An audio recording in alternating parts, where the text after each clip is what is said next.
का टॉपिक है हमारे गांव का मुखिया कैसा हो। हमारा जो गांव का कैंडिडेट है, गांव का जो सरपंच है, उसके अंदर क्या क्या खूबी होनी चाहिए और हमें अपने गांव का कैंडिडेट किस आधार पर चुनना चाहिए। उसके अंदर क्या क्या हमें ऐसी चीज़ें देखनी चाहिए जिसके अकॉर्डिंग हम अपने उम्मीदवार को चुन सकें। तो इसी टॉपिक पर आज हम बात करेंगे। और दूसरा, हमारे सरपंच की जो क्या क्या वर्क हैं और वो पंचायत में क्या क्या काम करा सकता है और उसकी क्या क्या पावर है, हम इस चीज़ के बारे में डिस्कस करेंगे। तो अब चुनाव का माहौल पूरे ज़ोर तरीके से गर्मजोशी में चल रहा है और गांव में बड़े बड़े चुनाव जैसे एमपीएस जेडपीएस वगैरह के चल रहे हैं। और कुछ हरियाणा के जो मेवात का तबका है, वहाँ पर सरपंच का जो इलेक्शन है पूरे ज़ोर शोर मार रहा है। और पत्रकार वगैरह भी अपने अपनी अंदाजे से, अपने अपने तरीके से खूब प्रचार प्रसार के साथ उन सरपंचों का इंटरव्यू भी ले रहे हैं और उनसे जानने की कोशिश कर रहे हैं आप किन किन मुद्दों को लेकर सरपंची के इलेक्शन लड़ रहे हैं।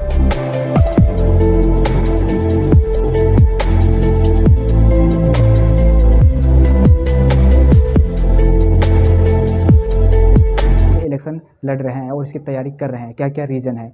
तो मैंने भी कुछ ऐसे ही इम्पोर्टेंट टॉपिक जो निकाले हैं और हम ये सारे टॉपिक आप लोगों ने भी क्लास 6 में पढ़े होंगे, क्लास 8 में पढ़े होंगे एसएसटी के सब्जेक्ट में। तो हम इन्हीं टॉपिक के ऊपर डिस्कस करेंगे क्या है और ये क्या नहीं है। तो पहला है हमारा सरपंच कैसा हो।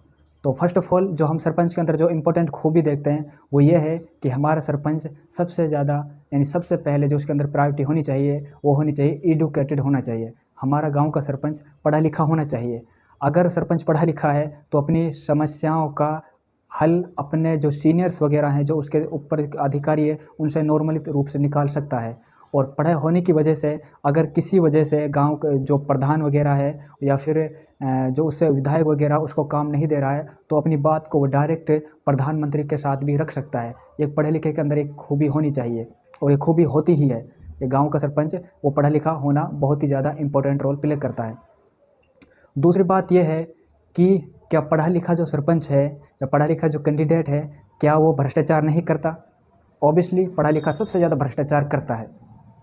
ऑब्वियसली सबसे ज़्यादा जो भ्रष्टाचार है वो पढ़ा लिखा ही होता है। क्या मुझे बताइए, जो पटवारी है, कलेक्टर है, आईपीएस है या फिर पुलिस महकमे में है, क्या वो पढ़े लिखे नहीं है। सब पढ़े लिखे हैं, हायर एजुकेटेड है, फिर भी वो भ्रष्टाचार कर रहे हैं, रोज़ रिश्वतों में पकड़े जा रहे हैं। तो इसका मतलब ये है जो पढ़ा लिखा होता है भ्रष्टाचार तो वो भी कर सकता है। क्या करना चाहिए और क्या नहीं करना चाहिए, ये हमारे अंदर एक तकवा होता है। हमारा दिल क्या गवाही देता है, क्या नहीं गवाही देता है, ये इंपॉर्टेंट रोल प्ले करता है।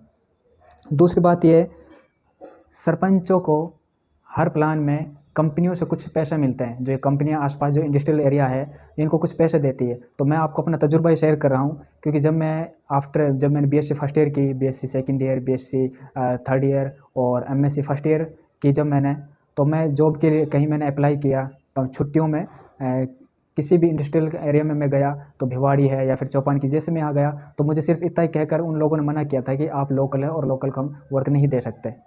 तो सरपंच इन मुद्दों को उठा सकता है। सरपंच का काम ये होना चाहिए जो गांव के जो बेरोजगार युवा हैं उनको पूरा पूरा सहयोग करे उनके साथ, है ना, कि सरपंच के क्या क्या काम हो सकते हैं और सरपंच को क्या क्या काम करवाने चाहिए। तो फर्स्ट उसमें से जो है, जो मैंने निकाला है, वो है ग्राम पंचायत के बजट को आम आदमी के सामने रखे। जो ग्राम पंचायत का जो बजट आता है ऊपर से, तो उसको आम जनता के बीच में रखें और उनसे मशवरा करें कि बताइए पैसा कहाँ लगाना है और इससे क्या क्या हम अपने गांव के अंदर क्या क्या समस्याओं का हल निकाल सकते हैं और गांव के अंदर क्या क्या सुविधा उपलब्ध करा सकते हैं। ये फर्स्ट एक दायित्व होता है सरपंच का। अगर दूसरी बात करें हम, ग्राम पंचायत में वार्षिक बैठक के दौरान, जब ग्राम पंचायत में जो वार्षिक बैठक होती है, एनुअल जो कमेटी जब बैठती है, तो वर्ष भर में कितना पैसा खर्च हुआ है इन सब का पूरा बायोडाटा दें आम जनता के सामने, ठीक है। और जो तीसरा, जो अगर हम बात की तरफ जाएं, वो है पंचायत का एक भी पैसा, जो पंचायत का जो पैसा मिल रहा है वो उसका एक भी रुपया किसी भी कमीशन में न जाए और किसी को भी रिश्वत देने में न जाए। हम अपने आधार पर ही वर्क करें। सरपंच के अंदर ये सारी चीज़ें तो होती है और इससे सारी ताकत भी होती है और उसके पास इतना पावर भी होता है, वो अपने आधार पर भी कोई भी काम आसानी से सॉल्व करा सकता है। और युवाओं को रोज़गार दिलाने की पूरी कोशिश करें। जो गांव के जो बेरोज़गार युवा हैं, नौजवान जो तबका है, उनको पूरा पूरा सहयोग करें, उनके साथ उनको रोज़गार दिलाने की पूरा पूरा अपना कंट्रीब्यूट करें। उनके साथ जाएं कंपनियों में, उनसे उनकी बातचीत रखें, उनके पढ़ाई की उसके आधार पर उनको जॉब दिलाने की कोशिश करें। ये बाद का मसला है, मिलती है नहीं मिलती है, पहले सबसे पहले अपना कंट्रीब्यूट करें, और ये सरपंच सब कुछ कर सकता है। मजदूर वर्ग के लोगों को सरकार द्वारा मिलने वाला सहयोग प्रदान करने की पूरी पूरी कोशिश करें। यानी जो भी गवर्नमेंट स्कीम निकालती है, उनका पूरा पूरा सहयोग करें वहाँ की जनता के साथ, वहाँ की गांव की जनता के साथ पूरा पूरा अपना कंट्रीब्यूट करें, उन्हें पूरे दिलाने में पूरी पूरी कोशिश करें। और शिक्षा के स्तर को बढ़ाएं।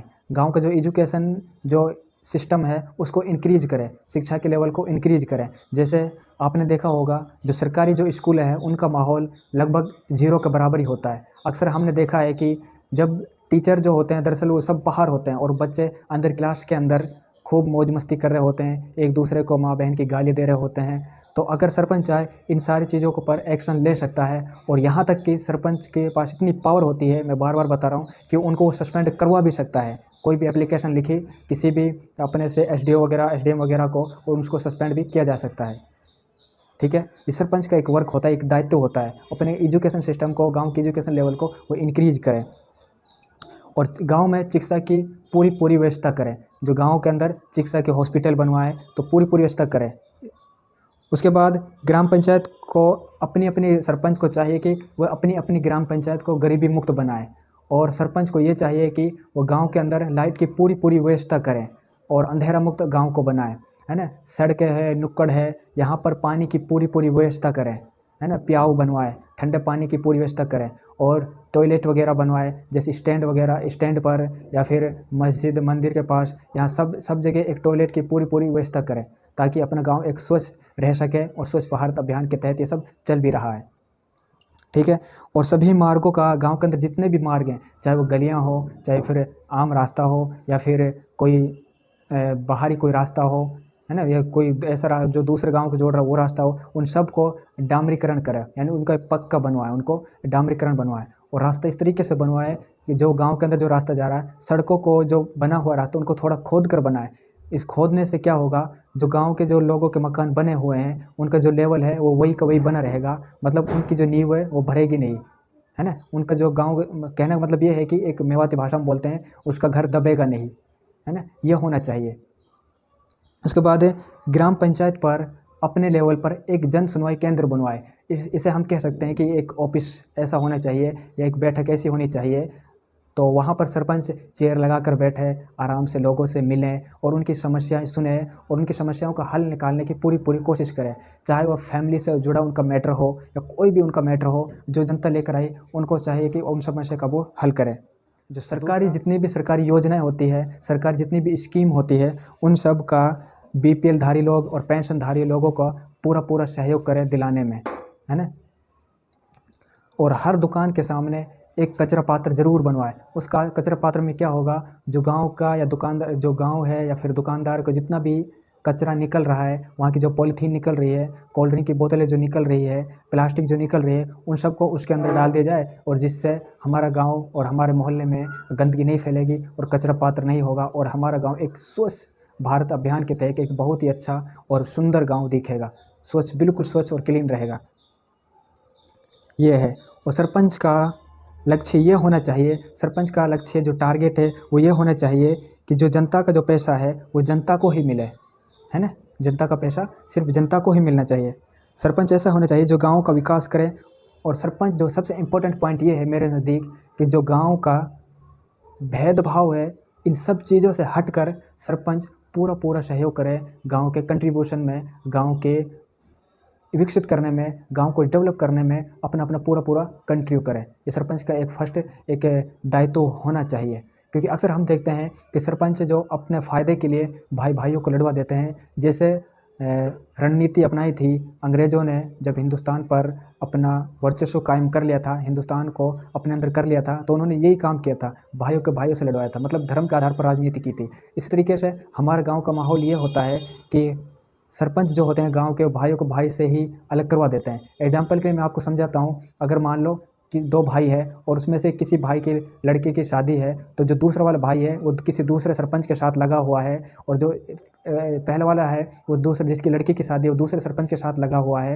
तो जब इसकी लड़की की शादी होगी तो जो उसका दूसरा भाई है, मतलब उस लड़की का जो चचा है या उस लड़की का जो ताऊ है, वो ही अपनी भतीजी की शादी में नहीं आएगा। रीज़न तब तक क्योंकि गांव में एक पार्टी बनी हुई होती है, और जब तक उसके पलड़े का जो सरपंच उसके साथ नहीं आएगा तब तक वो अपनी भतीजे की शादी में भी कन्यादान नहीं करेगा और अपनी भतीजी की शादी में भी नहीं आएगा। ये देखो, ये मतलब एक ऐसा गांव का माहौल बन जाता है। हम गांव के अंदर ऐसी एक पार्टी डेवलप कर लेते हैं जिससे कि नुकसान ही होना है और भेदभाव बढ़ता है और भाईचारा बिल्कुल ख़त्म हो जाता है। तो सरपंचों को चाहिए कि इन सारी चीज़ों से हटकर गांव की एक राजनीति करें, गांव के लोगों को जोड़ने की कोशिश करें। अगर इस तरीके से वो करेंगे तो यकीनन ऐसा भी हो सकता है, और आपने सुना भी होगा और हम हर प्लान में देखते भी हैं, फलाने गांव से इतने वो सरपंच निर्विरोध चुना गया है ना। इसी तरीके से हो सकता है उसके काम के आधार पर उसको भी ऐसे नेक्स्ट प्लान में निर्विरोध चुन दिया। और गाँव का सरपंच शिक्षित होना चाहिए, ये तो बहुत ही ज़्यादा इंपॉर्टेंट रोल प्ले करता है शिक्षित होना। तो मैंने आपको फर्स्ट में यही बताया था सरपंच कैसा होना चाहिए। सरपंच को चाहिए जो उसको पैसे मिल रहे हैं, सरकारी फंड जो आ रहा है उसको गाँव में ही लगाएं, जिससे गाँव के लोगों की सहानुभूति उसके प्रति बनी रहे और उसे नेक्स्ट प्लान में एक अच्छी कैंडिडेट के रूप में पेश कर सके और उसे इलेक्शन लड़वा सके। जैसे गाँव का हर रास्ता या आम रास्ता हो, कोई भी रास्ता हो, वो बिल्कुल पक्का होने चाहिए, है ना, डामर के साथ बने होने चाहिए। और गांव के जो कब्रिस्तान है, गांव के जो शमशान घाट हैं, गांव के जो मंदिर मस्जिद की जो जगह है, उन सब का सौंदर्यकरण होना चाहिए। उनके चारों तरफ बाउंड्री होनी चाहिए और उनके अंदर एक पार्क बनाना चाहिए ताकि एक अच्छा लगे। और मंदिर के बाहर, मस्जिद के बाहर, है ना, जो उनका प्ले ग्राउंड है उनके अंदर पार्क की पूरी व्यवस्था करनी चाहिए, है ना। ये सरपंच का एक दायित्व होता है, अगर वो करना चाहे तो नॉर्मली रूप से। स्कूल मैदान के अंदर पार्क होनी चाहिए और पब्लिक के पार्क बनानी चाहिए, और गांव के अंदर एक जिम खाने की व्यवस्था करनी चाहिए। और अक्सर हमने देखा भी है कि कुछ गांव में जिम खाने ज़रूर होते हैं ताकि वहाँ के जो बच्चे हैं वो उनसे फ़ायदा उठा सके और अपनी बॉडी को पर एक अच्छा वर्क कर सके। ये सरपंच का पूरा एक काम होता है।